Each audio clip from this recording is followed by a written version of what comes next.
This video presentation has been classified by the ABC as M.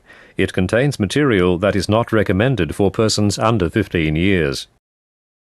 As well as watching this vodcast, you can watch Good Game on ABC2 every Monday night at 9 o'clock and ABC1 late on Friday nights after Triple J TV.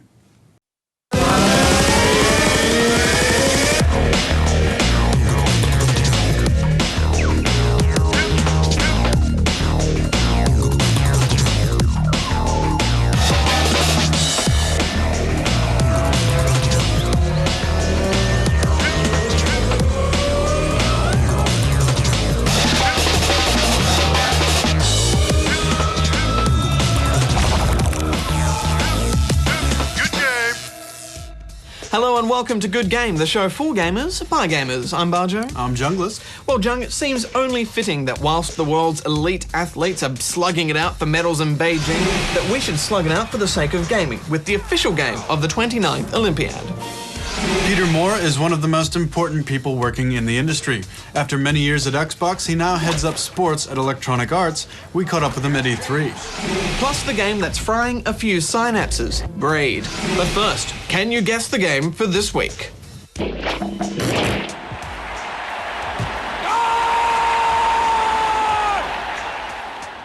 What's making the news, Bedge? Oh, lots! The refused classification of Bethesda Softworks' highly anticipated Fallout 3 has finally been revised by Australia's Office of Film and Literature Classification. Last week we reported that the post-apocalyptic role-playing game had been banned by the OFLC for its overly realistic depictions of drug use. However, the game was modified and resubmitted, and on the 7th of August it was reclassified as MA15+, although it is still unclear what game content had to be sacrificed to earn its rating. Good Game got in touch with Fallout 3's local distributor Red Ant Enterprises, but they declined to comment. Epic Games have just announced a special edition for its upcoming game, Gears of War 2.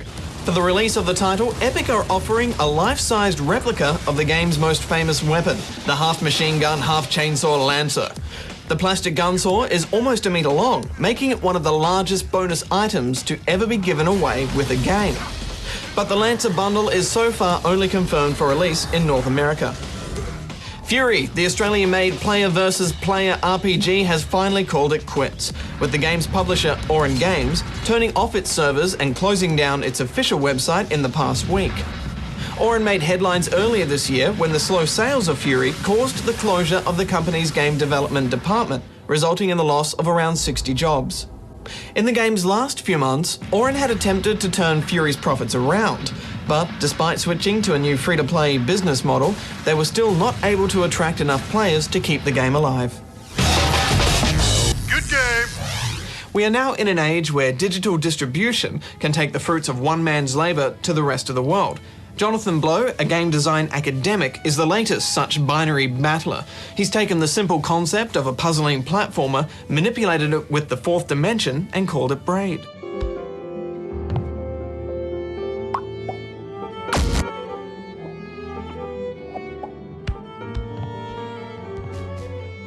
Hand-painted visuals and baroque music kind of give you the feeling of a hobbit walking through the Shire, and you're having fun even before you get to the first puzzle. And with some humorous homage to Mario and Banjo-Kazooie, the experience feels homemade and crafted with care.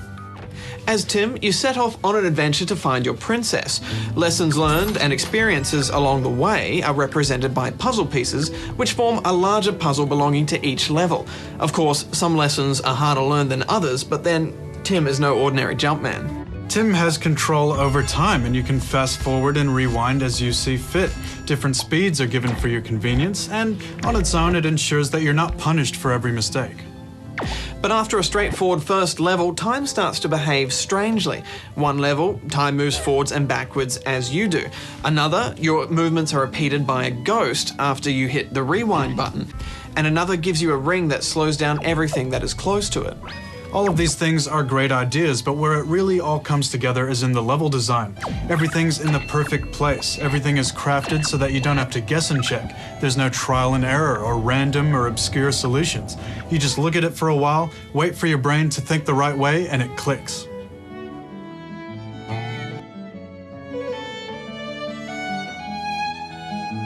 And when was the last time that you really felt pride after beating a puzzle game? For me, it was Portal. I haven't felt a sense of pride like this since Ocarina of Time. So no walkthroughs on this one, don't cheat yourself. If I had one criticism, it's that it's a bit short, and I don't really see myself wanting to play this through again. But I just want more.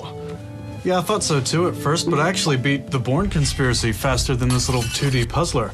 And when you think some games just blow out the game time by making you do levels over and over when you already know the solution, this game doesn't do that. Jonathan Blow is famous in Devland for his outspoken views on game design.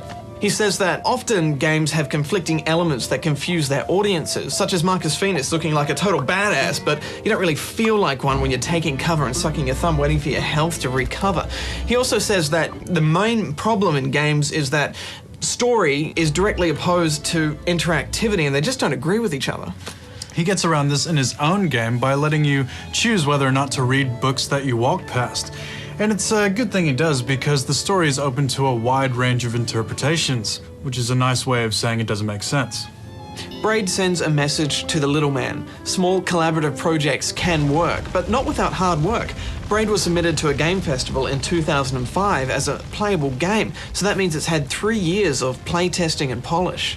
If you look at Braid as a simple set of rules, it's the objects that break this time mechanic that make it interesting and fun. I loved it. I'm giving it 9.5 out of 10 rubber chickens. This guy knows how to make a game, and it's exactly the sort of game that should be brought to the masses by digital distribution. Every little bit of this game is independent, from the music to the artwork, and what's not to love? I'm giving it a 10 out of 10. Good game! Just a reminder, Brainiacs, that you only have 1 week left to contribute to the Good Game Office Wars. We still need your help with the music, the background to the main characters, and the company logo. More information is on the website, so check it out. Also, there's credits in the game up for grabs as well. But now, it's time for After the Game. Video game heroes. They vanquished their enemies, stormed the temples, and rescued the princesses. What becomes of these celebrated heroes in the aftermath of their success? Sadly, they often find themselves here. This hedgehog was once hailed as a savior by a large group of small furry animals, and now, his success behind him, he is unable to adapt to life in the 21st century. Do you have any references from your previous boss? I defeated my previous boss. After we'd interviewed him, he got drunk and robbed a jewelry store. He was seen fleeing the area with a large collection of gold rings.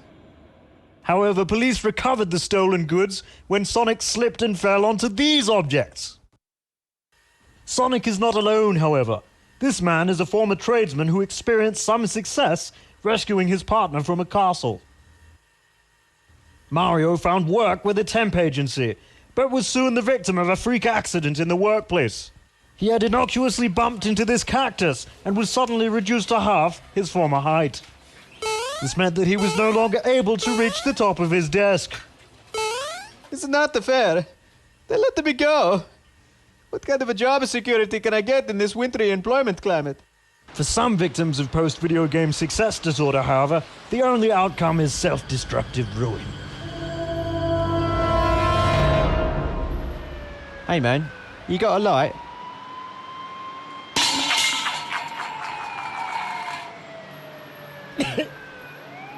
By the end of this year, over 300 video game heroes will be struggling with unemployment, poverty, substance abuse, and domestic violence. Please, give generously.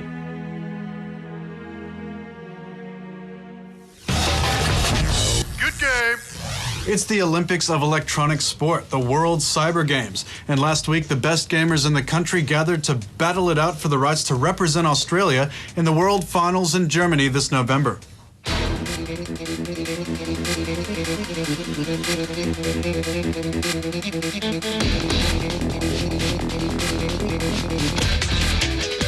got a dig. One trying to bomb. One low.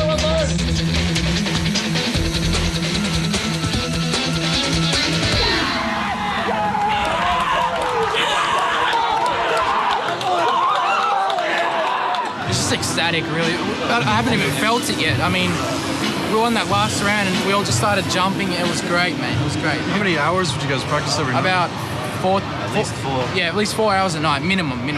Australia has a bit of a record of going overseas and then kind of falling to pieces when they get to the European teams. How are you going to step it up to represent Australia this time around? Obviously, our experience overseas is extremely limited, but we'll take it one by one and see how we go. But we will definitely put all our heart into it and our mind into it, and we'll try to win. We go there to win. We go there to win.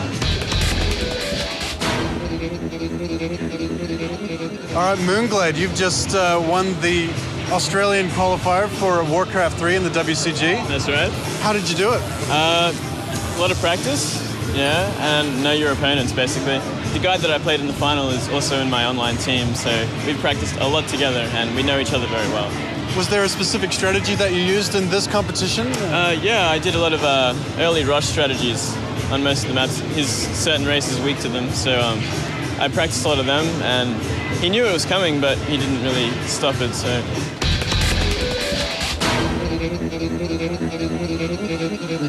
The competition was very good.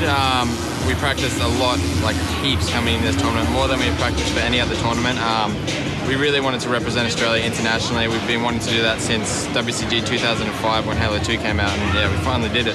We are a really aggressive team, so we just tried to play aggressive and put the other team off, just not let them get set up really, and just put them off their game. I'm sure there's a lot of mums out there who don't quite understand gaming, let alone professional gaming, but you seem to be quite involved in it. Is that rewarding for you personally? Oh yeah, it's great to see them do something that they enjoy and that they're good at, and you go through the ups and downs with them, their disappointment when they don't get through and their elation when they do. Now, do you ever say, come on guys, you have to practice? No. Usually at about 2 a.m. when I can't get to sleep, it's more like, do you have to keep practicing? Because it's disturbing the rest of the house. So no, I never have to encourage them to practice. Unlike homework, which does require some encouragement. Here at Good Game, we do like to interview the movers and shakers of the gaming industry, and there are a few bigger movers, or shakers, than Peter Moore. In a career that's lasted over 20 years, Peter headed up Sega of America before taking over Microsoft's Interactive Entertainment division. Immediately after E3 last year, Peter shocked the gaming world by announcing his resignation from Xbox to take over the sports division at Electronic Arts. We caught up with Peter at this year's E3 and began by asking him what new things he's going to be bringing to EA Sports titles.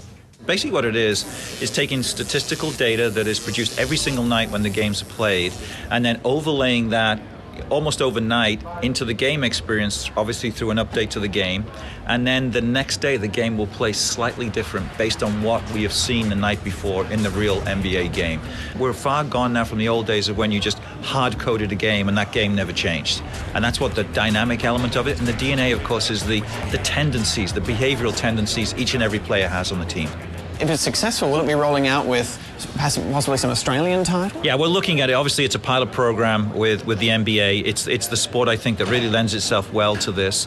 It's very labor-intensive, you can imagine, tracking every player, every game, every night. But we've already looked at every other sport. I think hockey is next.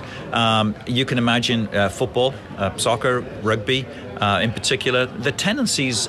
The problem is that the more players on the field, the more difficult it is to pick out tendencies.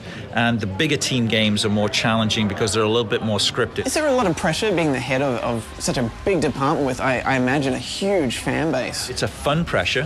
EA Sports alone is more than $1 billion business every year. And we have a lot of passionate fans. I enjoy actually doing a blog, and a lot of them hate me, and some like me. But I'd say the majority hate me for whatever reason. And fortunately, I got a pretty thick skin from having my wife shout at me for 25 years. So what some gamer thinks of my decisions about PC games, I take it very seriously, but sticks and stones.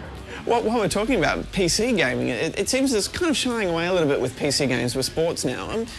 What are your thoughts on this?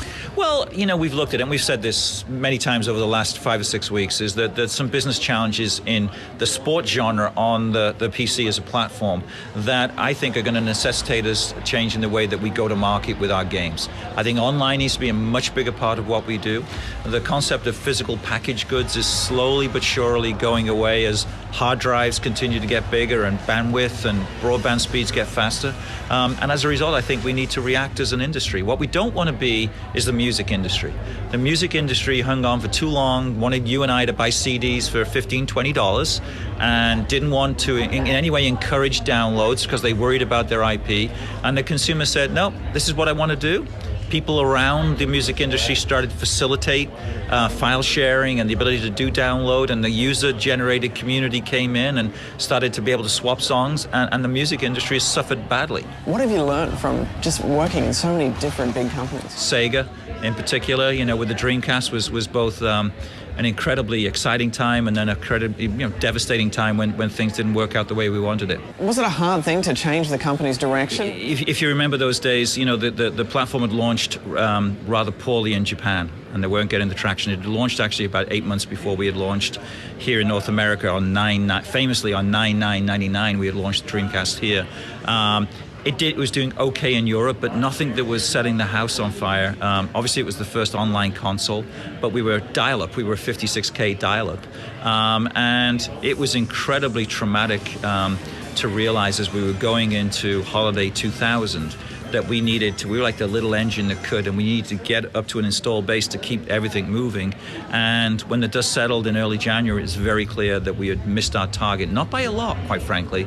And on January 31st, for some reason, I'm the guy that made the announcement in San Francisco that Sega, unfortunately, was getting out of the hardware business, that we were going to sell off the Dreamcast and we were going to become a third-party publisher. I think every gamer has a little love for, Sonic the Hedgehog or Virtua Fighter or all of the great things. In my days, it was Panzer Dragoon or Golden Axe or Altered Beast. All great franchises, but unfortunately, the industry moved and started to westernize, and mature content came in, and Sega simply couldn't react to that real trend in the industry, stayed focused on Japanese content. For a while, became almost local to Japan and really couldn't extend itself outside of the Japanese board. Console of all time, if you could think of all the consoles you've played. It's like saying, which of my children do I love the most? Boy, there's a lot. I mean, I can remember playing Top Gun, and it could have been on the Super NES, and trying to land that damn plane on that aircraft carrier. I don't know if you ever played that. Hard to do. Yeah, for hours on end, and then going up and fighting the MiG fighter. And when I look at that game now, I can just see the screens of it. Incredibly blocky, and there was no textures in the game. But for something about that, and then NBA Jam on the Game Boy. I just remembered sitting there for like days, and of course the Game Boy was this big brick, and of course I think it was grayscale. It wasn't even color in those days. It's a shame Peter wasn't still working with Xbox when we interviewed him, or perhaps we could have asked him about our growing stack of red-ringed 360 consoles. Yeah, I think we calculated about 5 red rings within the space of 1 week. And the Elite's supposed to have better hardware, but that one red ringed twice. And they have a pretty efficient repair service, but still. And when the Elite came back the first time, it's kind of insulting to get that email, good news, your 360's on the way back to you, if it still doesn't work. They're not cheap machines either, and if you look around the den of gaming, I think it's the Atari 2600 is our oldest one. It's 30 years old, and it's still going strong. It's got wood on it as well. Maybe that's the key. Maybe they need to put wood paneling in the 360. Give it that extra strength to last the distance. Maybe it'd be quieter as well. Tisk, tisk, tisk for shame, Microsoft. Good game.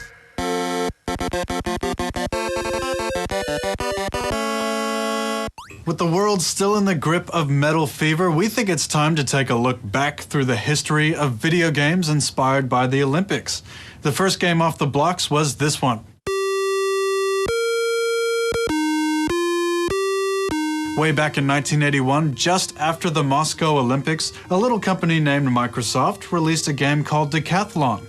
This was before Microsoft had hit it big with their MS-DOS operating system, so Decathlon actually made its debut on the Apple II home computer.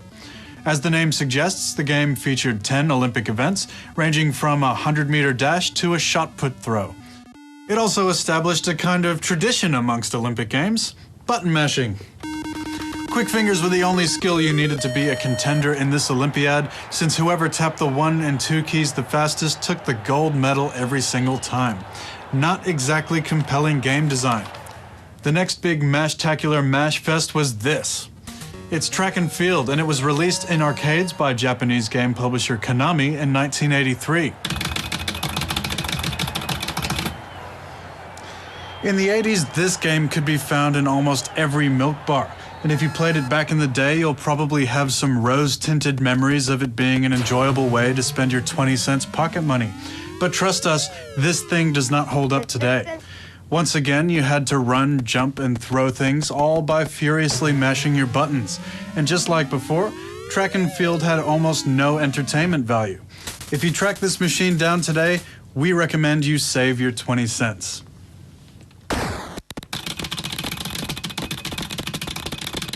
I think I'm starting to see a pattern here. Anyway, the next two wannabe sports stars were these.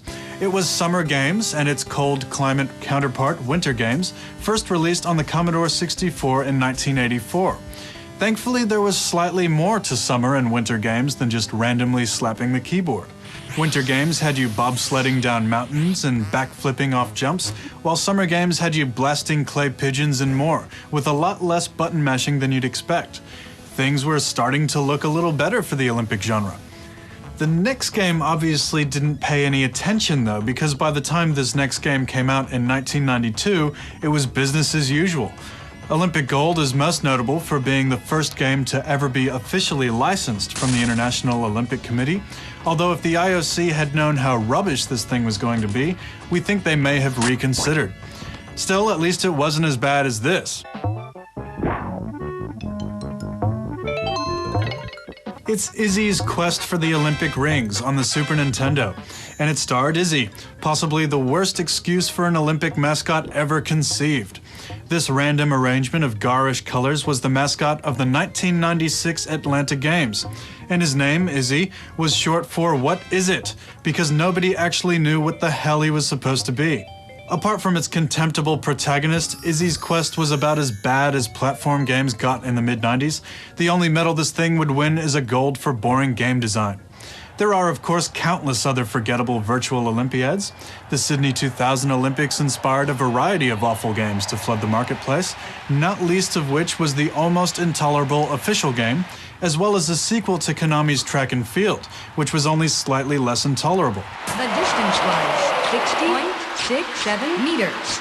With the release of Sonic and Mario at the Olympic Games, the motion-sensitive Wii allowed button-mashing gameplay to be replaced with Wiimote waggling gameplay. And even though it sucked just as much as the rest of them, at least this one had Mario in it. And with that, we're almost up to date. Although there's just one more Olympic game to cross off our list, Beijing 2008.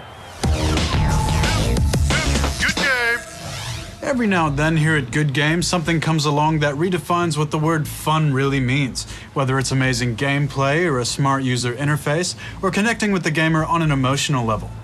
What Beijing Olympics 2008 does is show us what things are like at the other end of the spectrum, where fun goes to die. We reviewed this funeral for electronic entertainment on the Xbox 360.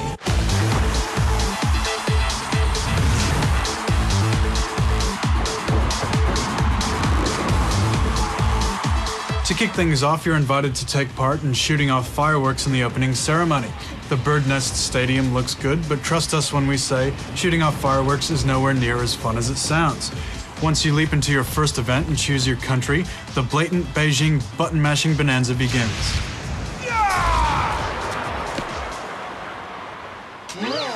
Many events require the rigorous repetitive action of pressing A and B as fast as possible, or if you feel like wearing out your controller a little sooner, you can rotate the stick as fast as you can. And often you're then required to flip around and push the triggers, and it's all just a bit awkward. And I gotta say, Junk, where's the fun in doing this? It's definitely on Holiday Badge. Our best guess is that they tried to emulate the painful feeling of lactic acid buildup that real exercise creates. Our arms were tired after 5 minutes, but we were ready to put the game down well before that. It just doesn't have the excitement that other sports games have. The whole experience is awkward at best.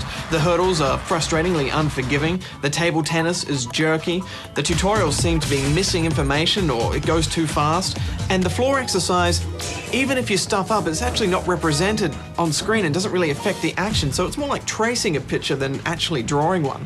This turns into one big QuickTime event with no payoff. We could go on and on about each event and why it isn't fun, but we only have a half-hour show.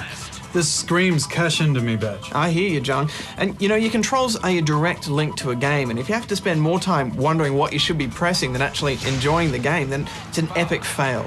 The only real positive thing about this is there are a lot of events, and the actual competitors look good, and they've been captured well, but a lot of good-looking poo is still poo, and it's just not enough to capture the Olympic spirit. It's all well and good to focus on quantity and authenticity of events and having online leaderboards, but not at the cost of gameplay. In fact, to demonstrate a much more exciting way to interact with this game, we've decided to have our own Olympic event. Prepare yourselves for the Barjung Olympic Games.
I think we've done our country proud, Badge. But as for the game, it failed to qualify. I'm giving it a 2. I think so too, John. I'm giving it 2 as well.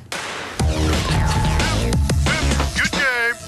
So, did you guess the game for this week? It was Virtua Striker 2, an arcade-style soccer game which was released in the arcades and also on Dreamcast in 1999.